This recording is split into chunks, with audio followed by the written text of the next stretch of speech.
I need not pause to say how very delighted and honored I am to stand in this great cathedral and in this great pulpit and be a part of this worship service this morning.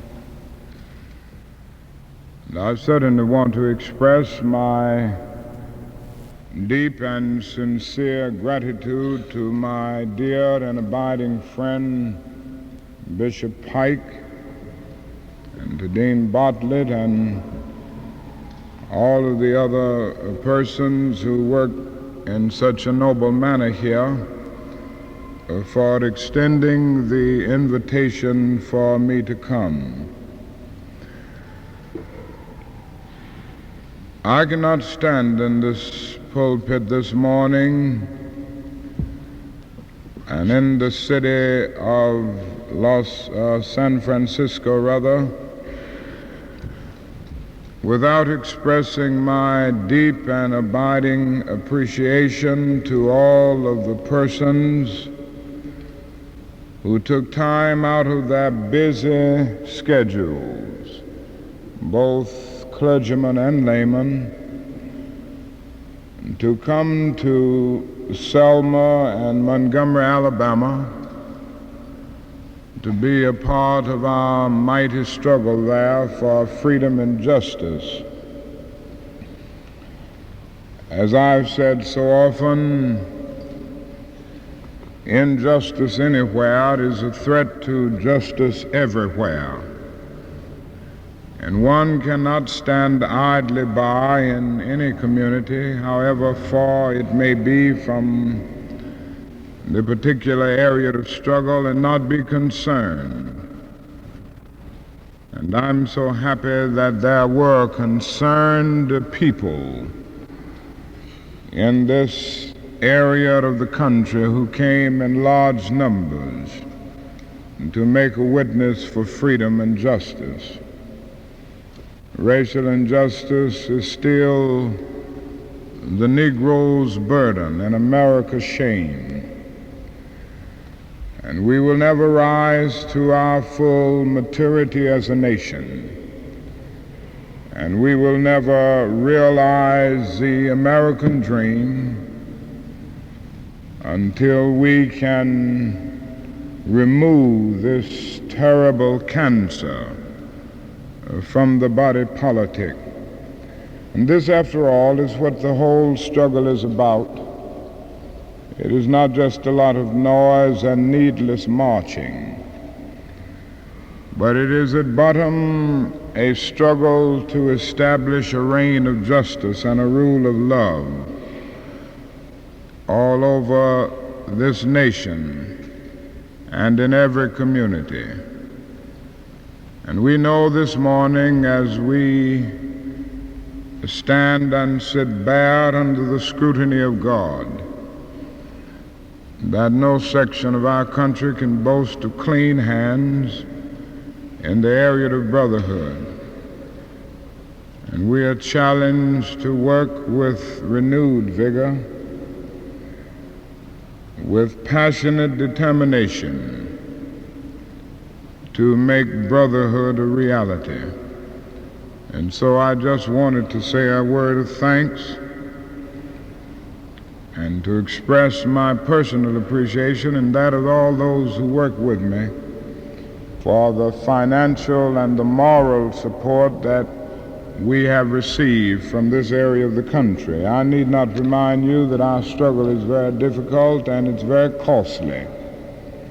And it is always a big lift and a deep source of encouragement when friends of goodwill will send us financial support to keep our struggle going and to keep our staff moving in areas all over the South in order to make the right to vote a reality for all of the deprived Negroes of that area.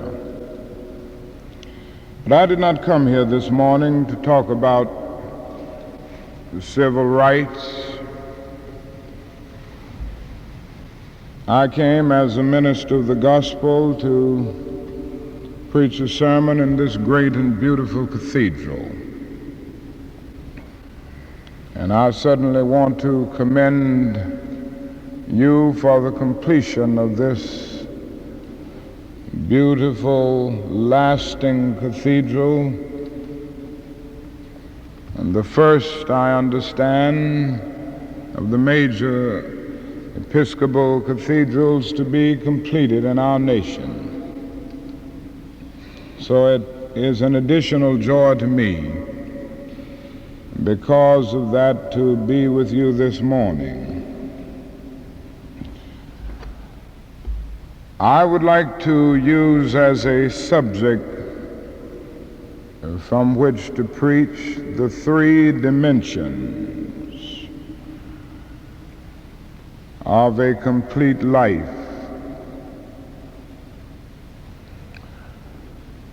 Many centuries ago, a man by the name of John was in prison out on a lonely, obscure island called Patmos. And while incarcerated in this situation,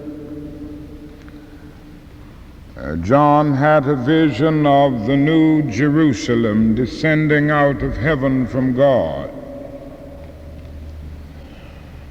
And one of the greatest glories of this new city of God that John saw was its completeness.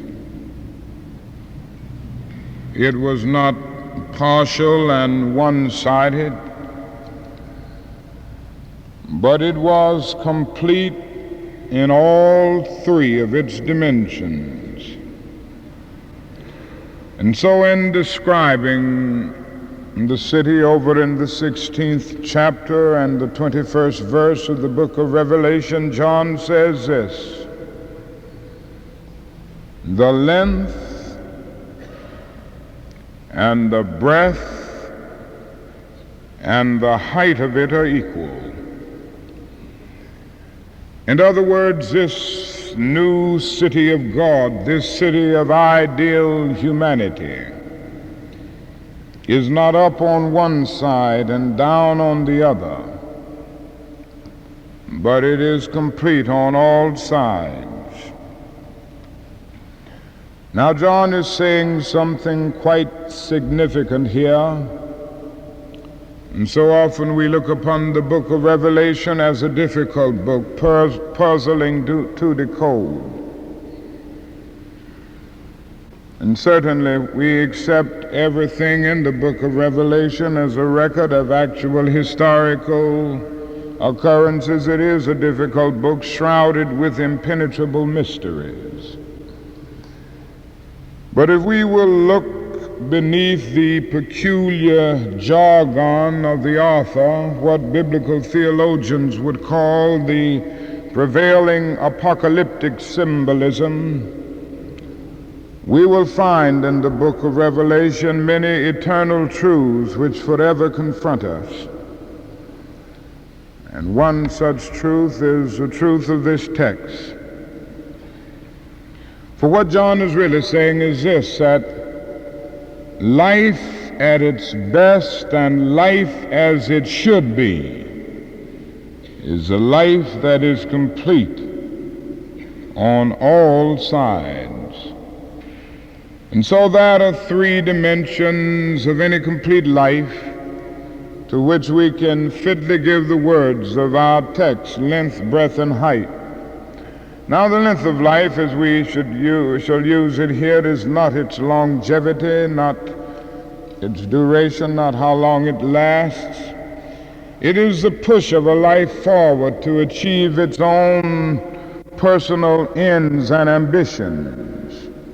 It is the inward concern for one's own welfare. The breadth of life, as we shall use it here, is the outward concern for the welfare of others, and the height of life is the upward reach for God. These are the three dimensions of any complete life. And unless these three are concatenated, working harmoniously together, one fails to live a complete life. Now let us begin with the length of life. And I've said that this is the dimension in which the individual is concerned with developing his inner powers. In a sense, this is the selfish dimension of life. And that is such a thing as rational and healthy self-interest. If you're not concerned about your own self, you cannot be totally concerned about other selves. Some years ago, the great and brilliant Jewish rabbi, the late Joshua Liepman, wrote a book entitled Peace of Mind. And he has a chapter in that book entitled Love Thyself Properly. And he says in that chapter, in substance, that before you can love other selves adequately, you've got to love your own self properly. And many people have been plunged into the abyss of emotional fatalism because they did not love themselves properly. And so we have a legitimate responsibility to start out in life with a concern about our life's work. We have a legitimate responsibility to seek early to discover what we are made for. And after we discover what we are called to do, after we discovered our life's work, we must set out to do it so well that the living, the dead, or the unborn couldn't do it any better. A man must do his life's work as if God Almighty called him at this particular moment in history to do it. He must put his heart and his soul in it. He must seek to develop his inner powers in a brilliant manner. No matter how small it may be according to the world's standards, he must see that it has cosmic significance if it is for the upbuilding of humanity. He must come to see that whatever he is called to do has significance if it is for the making of a better world. And so if you can't be a pine on the top of the hill, be a scrub in the valley. But be the best little scrub on the side of the reel. Be a bush if you can't be a tree. If you can't be a highway, just be a trail. If you can't be the sun, be a star. For it isn't by size that you win or you fail. Be the best of whatever you are. This determined push to the end of self-realization, this inward drive to develop one's inner powers, is a length of a man's life. But don't stop here. Some people never get beyond this first dimension of life. They develop their inner powers brilliantly, and they so often end up with all of the inner capacity that the world admires, but they live as if nobody else lives in the world but themselves. They see other people as mere steps by which they climb to their own personal ends and ambitions. If they manage to love anybody, it is little more than a utilitarian love. They love only those people that they can use. And that is nothing more tragic in life than to see an individual bogged down in the length of life, devoid of the breath. Now, I've said that the breath of life is that dimension in which the individual is concerned with others. It is the outreach and the outward concern for the welfare of others. And may I say to you this morning, my friends, that an individual has not begun to live until he can rise above the narrow confines of his individualistic concerns to the broader concerns of all humanity. One day a man came to Jesus and he wanted to raise many questions. And finally he got around to the question, who is my neighbor? And that question could have easily ended up in a philosophical or theological debate.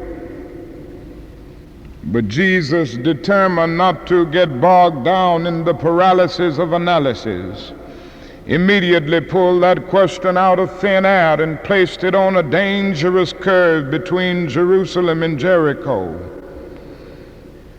He said that there was a man who was beaten and robbed, and left on the Jericho road half dead.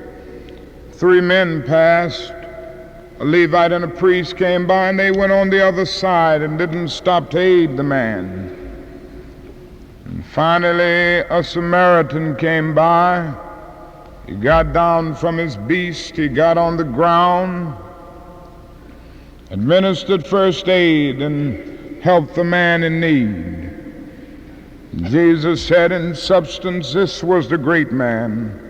This was a good man because he had the capacity to project the I into the thou. Now, we use our imagination a great deal when we seek to determine why the priest and the Levite didn't stop. We start thinking about many things. At times we say they probably didn't stop because they had great ecclesiastical responsibilities in Jerusalem, rather in Jericho, and they had to move on. They couldn't afford to be late. They couldn't afford to miss something so important. And so, in order to be on time, in order to keep an important responsibility, they had to go on. At times we began to think that maybe they went on because they were following a ritualistic code which said in substance that one who is preparing to administer the ritual is not to touch a human body 24 hours before that particular moment. And it is even possible, when I use my imagination about it, that these men were going down to Jericho to organize the Jericho Road Improvement Association.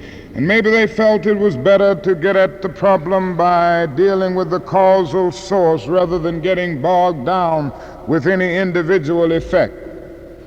All of these things come to our mind. But when I think about this parable a little more, something else comes to my mind. It is possible that the priest and the Levite didn't stop because they were afraid.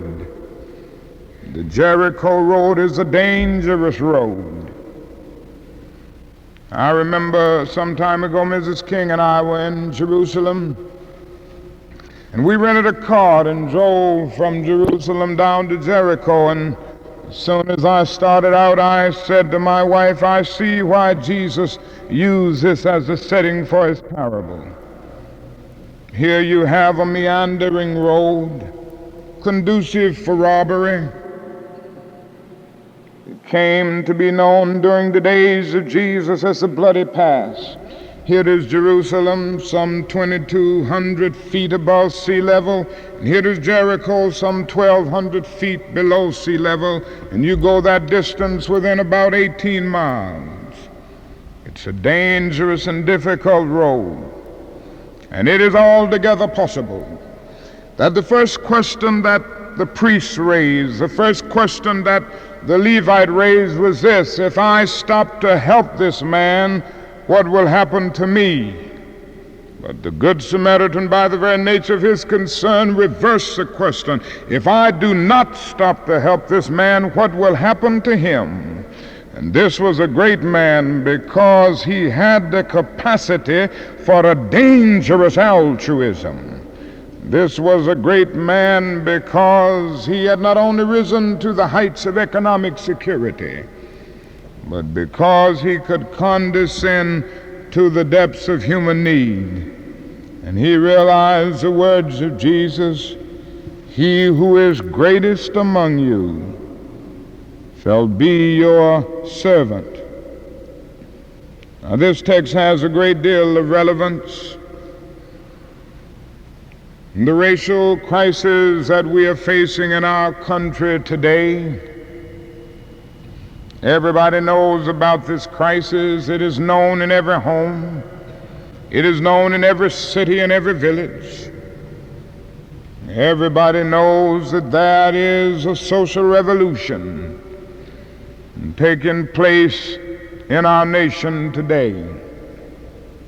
But in a real sense, the crisis in race relations can be attributed to the fact that there are still too many of our white brothers who are concerned about the length of life rather than the breadth of life, concerned about their preferred economic positions, their political power and dynasties, their social status, their so-called way of life. And if only they would substitute, or rather add, breadth to length, if only they would add the other regarding dimension to the self-regarding dimension, we will be able to transform the jangling discords of our nation into a beautiful symphony of brotherhood. One day all men and women of this nation must come to see that God made all of us to live together as brothers, that somehow every man must respect the dignity and worth of human personality, and ultimately a man must be judged not on the basis of the color of his skin, but the content of his character. Somewhere we must discover the world over that we must learn to live together as brothers, or we will all perish together as fools. The problem of Alabama today, the problem of Mississippi today, the problem of the hardcore South today is the fact that these particular states are concerned about preserving an old order which cannot survive in a day of democratic equalitarianism. They talk about states' rights. They want to live somehow on an isolated island cut off from the mainstream of humanity in our nation, forgetting that even if states' rights are valid, and I believe in states' rights, but no state must have the right to do wrong. Every state must ultimately come to see that as it goes around its independent pursuits, its pursuits within the realm of length, that ultimately it must be surrounded by the breath of the nation, and that breath must have with it a concern for all people in the nation, and above all for the federal government. I think this problem also, this question of breath, has a great deal of relevance on the international scale. People suffer in other nations.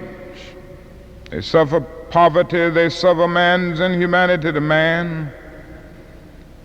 And if we are to live creatively in the future, we must be concerned about our brothers all over the world.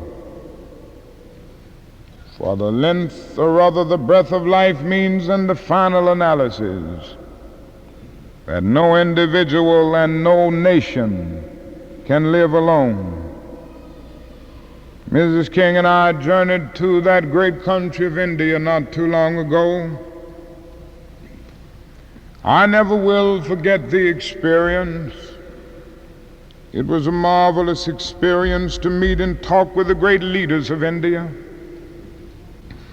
It was a marvelous experience to talk and meet thousands and even millions of people in the cities and the villages of that vast country. These experiences will remain dear to me as long as the cords of memory shall lengthen. But I must say to you this morning, my friends, that there were those depressing moments. How can one avoid being depressed when he sees with his own eyes evidences of millions of people going to bed hungry at night? How can one avoid being depressed when he sees with his own eyes millions of people sleeping on the sidewalks at night? They have no beds to sleep in.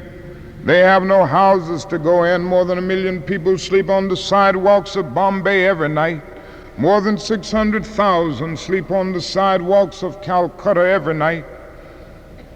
How can one avoid being depressed when he discovers that out of India's population of more than 400 million people, some 380 million make an income of less than $90 a year?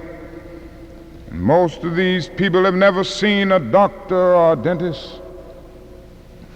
As I noticed these conditions, something within me cried out, can we in America stand idly by and not be concerned? And an answer came, oh no, because the destiny of the United States is tied up with the destiny of India and every other nation. And I started thinking about the fact that we spend millions of dollars a day to store surplus food, and I said to myself, I know where we can store that food free of charge, in the wrinkled stomachs of the millions of God's children in Asia and Africa, South America, and in our own nation who go to bed hungry at night. All I'm saying is simply this, that all life is interrelated, and we are all caught in an inescapable network of mutuality, tied in a single garment of destiny. And whatever affects one directly affects all indirectly. For some strange reason, I can never be what I ought to be until you are what you ought to be, and you can never be what you ought to be until I am what I ought to be. This is the interrelated structure of reality. John Donne caught it years ago and placed it in graphic terms. No man is an island entire of itself. Every man is a piece of the continent, a part of the main. And he goes on toward the end to say, any man's death diminishes me because I am involved in mankind. Therefore never sin to know for whom the bell tolls. It tolls for thee. A mastery of this, a recognition of this, means that one has mastered the breath of life. But we must not stop here. Some people never get beyond these first two dimensions. They develop their inner powers, they do a marvelous job in developing their talent. They have a great concern for humanity so often. They love humanity so much that they end up believing that humanity is God. And so they seek to live life without a sky. They seek to bog life down merely on the horizontal plane, devoid of the vertical. Oh, this morning I say to you, if life is to be complete, one must reach up beyond his self-interest. One must reach up beyond humanity and discover the God of the universe, whose purpose changeth not. And when one does this, He masters the height of life. Now people have neglected this third dimension of life in the modern world. There have been some few people who've neglected this dimension for honest intellectual reason. They look out in the world and they notice that something that the poet Keats calls the giant agony of the world. They notice natural evil. They see innocent people being slaughtered by floods and tornadoes, born blind, inflicted with cancer, and all of these other things. And they find themselves asking, if that is a good God, a loving God, who is at the same time all-powerful, why does he allow all of this to exist? Because they have not been able to find an answer to the problem of evil. They lose faith in God and they fail to pursue this third dimension. Then there are still others who look at the church, who look at organized religion. And they so often become disappointed there, and that disappointment is transferred to a total rejection of the God concept. They look at organized religion in so many instances, aligning itself with the status quo. They look at the church in the South, standing up as the last bulwark and the last bastion of segregated power. They look all over the nation and recognize at 11 o'clock on Sunday morning, when men stand to sing in Christ, that is no east or west. They stand in the most segregated hour of America. And the most segregated school of the week is the Sunday school. And so by seeing the church so often as a tail light rather than a headlight, as an echo rather than a voice, they become disappointed. And they lose a little faith. And then there are those who find it difficult to square their intellectual worldviews and their scientific doctrines with what they consider the sometimes unscientific dogmas of religion. These are the individuals who, because of theoretical denials, find it difficult to pursue this third dimension. But I suspect that the vast majority of people are in another category altogether. They have not denied the existence of God with their lips. With their minds, they deny the existence of God with their lives. They become so busy in other things that they forget God. The secularism and the materialism of our days tend to hover over them, and soon they engulf them. And they end up going a whole day's journey not knowing that God is not with them. But in spite of our theoretical denials, in spite of our inordinate worship of things, in spite of our giving in to the rolling tide of secularism, we continue to have spiritual experiences that cannot be explained in materialistic terms. In spite of our worship of the seen, something comes to remind us ever and again of the reality of the unseen. We go out at night and we look up at the beautiful stars as they bedeck the heavens like swinging lanterns of eternity. And for the moment we feel that we see all, but something says to us, oh no, you can never see the law of gravitation that holds them there. We walk into this beautiful cathedral. For the moment we think we see all. Pretty soon something tells us that we can never see the mind of the architect who drew the blueprint. We can never see the faith, the hope, and the love of the individuals who made it possible. This morning somebody is saying here, I see in the pulpit A fellow by the name of Martin Luther King, and I guess I say, I see you. But then something comes to tell us, oh no, you can never see my mind. You can never see the internal aspects of me. You can only see my body. You can only see external manifestations. You can never see the me that makes me me, and I can never see the you that makes you you. Everything that we see is a shadow cast by that which we do not see.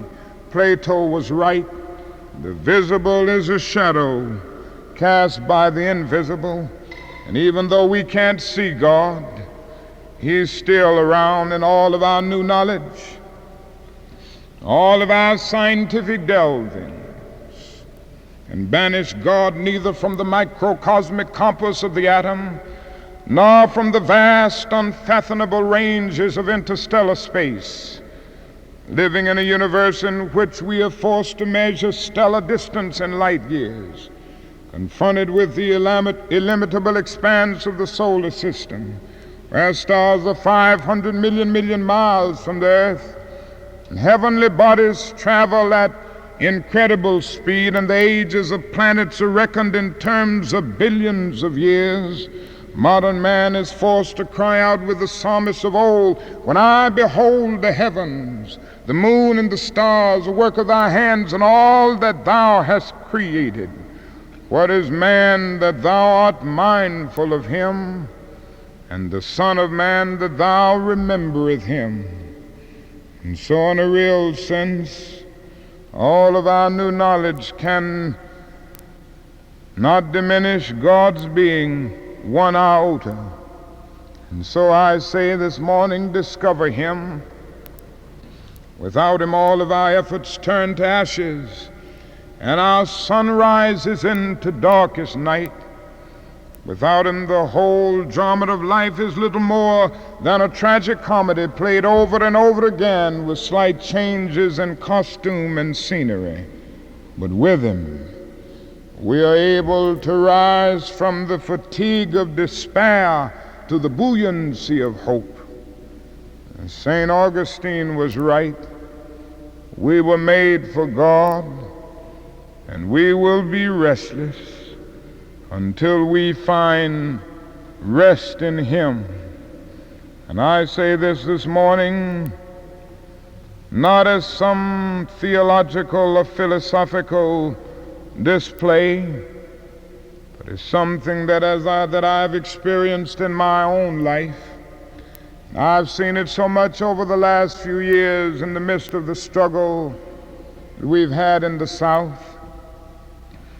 For somehow it is belief in and faith in the power of God that can give you the kind of inner calm that helps you face outer storms and the chilly winds of adversity that will inevitably come. We sing a little song in our movement, you've probably heard it. We shall overcome. We shall overcome. Deep in my heart, I do believe we shall overcome. That is another stanza that is often missed, but it is a part of the first stanza. The Lord will see us through. The Lord will see us through someday. Deep in my heart, I do believe we shall overcome. Before the victory's won, some of us will get scarred up a bit. Before the victory for brotherhood is won, we will have to face more crowded and frustrated in jail cells. Before the victory is won, maybe somebody else will have to face physical death. But if physical death is the price that some must pay to free their children and their white brothers from a permanent death of the spirit, then nothing can be more redemptive. We shall overcome. We shall overcome because the arc of the moral universe is long, but it bends toward justice. We shall overcome because Carlyle is right. No lie can live forever. We shall overcome because William Cullen Bryant is right. Truth crushed earth will rise again. We shall overcome because James Russell Lowell is right. Truth forever on the scaffold, wrong forever on the throne.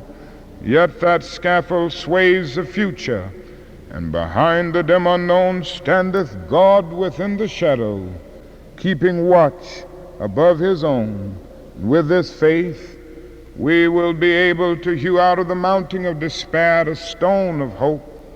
With this faith, we will be able to speed up the day when every valley shall be exalted, and every mountain and hill will be made low.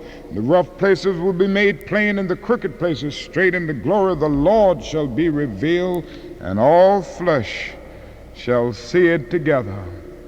So I say to you this morning, go out, love yourself. If that means rational and healthy self-interest, you are commanded to do that. That is the length of life. Go out also and love your neighbor as you love yourself. You are commanded to do that.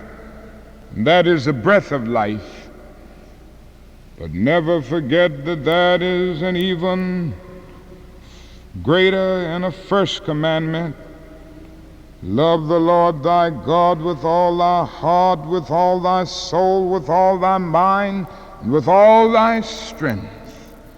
And this is the height of life. And when you do this, you live the complete life. Thank God for John, who centuries ago out on a lonely, obscure island caught vision of the New Jerusalem, and granted those of us who still walk the highways and streets of life will also catch this vision and move toward that city of complete life, in which the length and the breadth and the height are equal. And if we will but do this, we will speed up that day when all of God's children will live together as brothers. Figuratively speaking, this will be the day when the morning stars will sing together and the sons of God will shout for joy.